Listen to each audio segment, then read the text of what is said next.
Hi, this is a scrap page which I did this weekend with my Scrappers Club, and my Scrappers Club has advanced scrappers and beginning scrappers in it, so I was really challenged to find something that would meet the needs of both. And this is a fairly simple layout, but I did teach them about how to emboss, resist in their scrapbook pages. And one of the things I love about Stampin' Up! Is you can draw the colors from your pictures, your photographs that you're scrapping, right into your scrapbook page, because we can match everything. Now today what I'm going to show you is actually how did I get everybody to make their border exactly the same, and how can you do that at home. And I'm just going to show you quickly how I set that up and a little bit about how I created the page. First of all, I love our gridded paper because I refer to it all the time when I'm working, and you might notice that on this gridded paper that I have a black line here. You can't probably read it, but it says top of your scrap page. And then I have this orange mark here, and that's for a protective piece of paper. So everybody in the group put their paper, their scrapbook page here. And why I chose just randomly that spot is when you stamp your image, you're going to stamp right off the page or it doesn't look right. That's the way you pattern. But to protect the rest of your page, you need just a scrap sheet of paper. And you can line that up both on the right and the left. And by subtractive math, you can see that I have 1 2.5 inch border. So I picked a 2.5 inch border. I thought it looked balanced. And again, we did emboss resist, and today I'm going to show you just a slightly different way to do that. We're using our craft Old Olive, and this is a soap saffron background, and I'm using the stamp set with Gratitude. I love this stamp set for the fall. And again, any fall pictures that you have can be complemented really nicely by filling in the holes. So my leaves are falling. I'm going to start with them coming right off the page. If you really want both of your pages to match, you could line up your other page right here beside and make sure you stamp one image over. I'm not being that precise today, but if you are that way, you'll know exactly what I'm talking about. So you ink up your stamp in between each one, each stamping, because you need enough ink on there to adhere the embossing powder. And because I'm using Old Olive, of course I'm going to use a clear embossing powder again. And I'm taking another leaf image,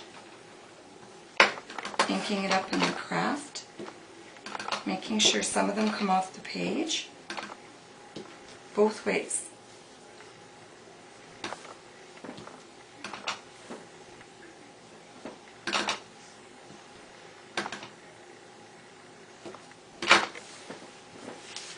You could do more, but that's all I'm doing today. Then I'm going to do as I did in the previous video. If you want to see how I did it, you can check the previous video. I'm simply going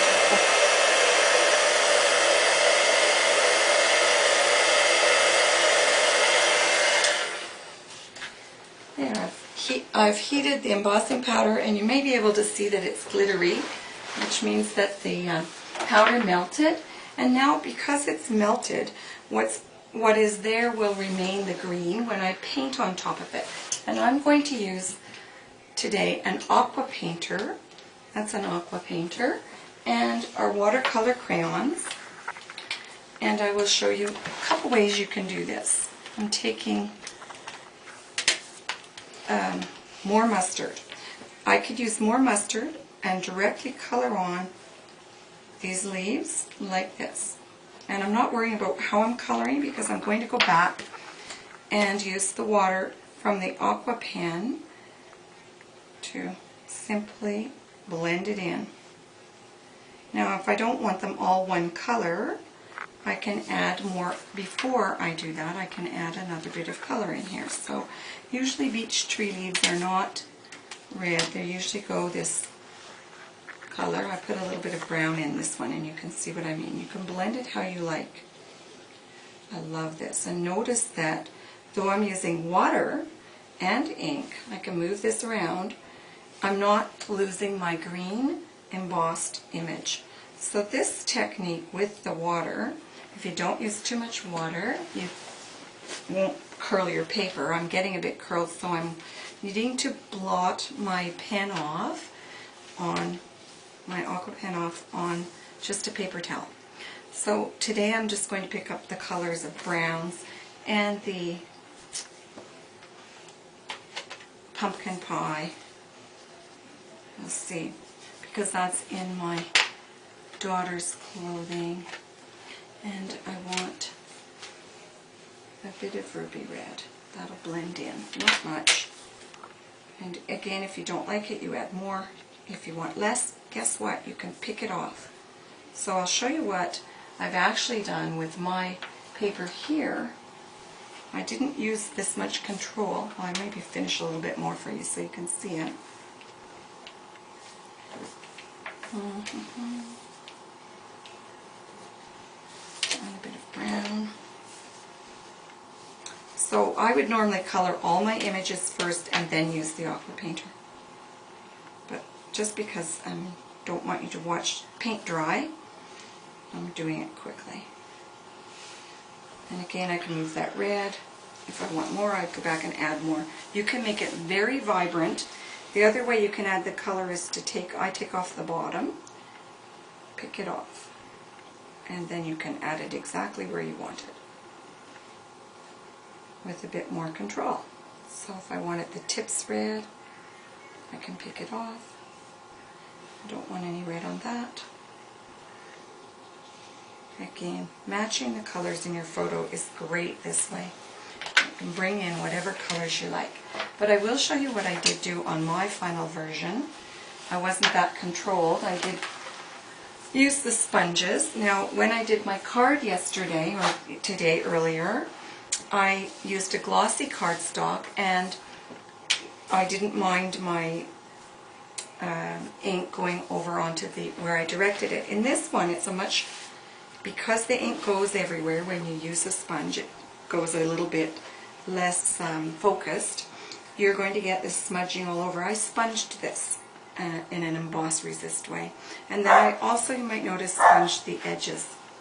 My pre-cut border, I added on after. This is just tacked down so you can see how I did it.